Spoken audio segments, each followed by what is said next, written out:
धुळे जिल्ह्यातील शिरपूर वन विभागाच्या अधिकाऱ्यांच्या आशीर्वादाने जंगलातील लिंबाचे झाड मोठ्या प्रमाणात तोडून वीट भट्टी हॉटेल चालकाला 2 नंबरमध्ये मोठ्या प्रमाणात विकला जात आहे।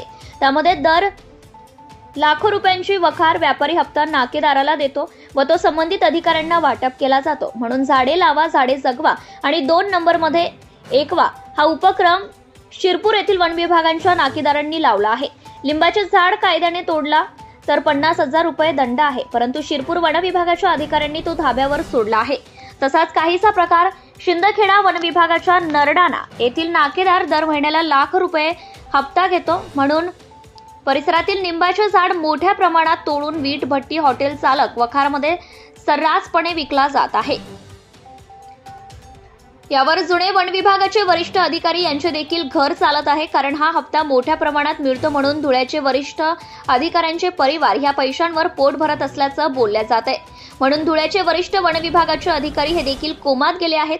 म्हणून मोठ्या प्रमाणात जंगल तोड सुरू असून यावर आता महसूल विभागाच्या अधिकाऱ्यांनी दखल घ्यावी। तरी शिरपूर महसूल विभाग, शिंदखेडा महसूल विभाग यांना तक्रारी माहिती असून देखील डोळे असून आंधळेपणाचा सोंग घेत आहे। यावर आता वरिष्ठ अधिकारी कारवाई करणार का, याकडे सर्वसामान्य शेतकरी व सर्वसामान्य जनतेचं लक्ष लागून आहे। Subscribe now and press the bell icon. Never miss an update.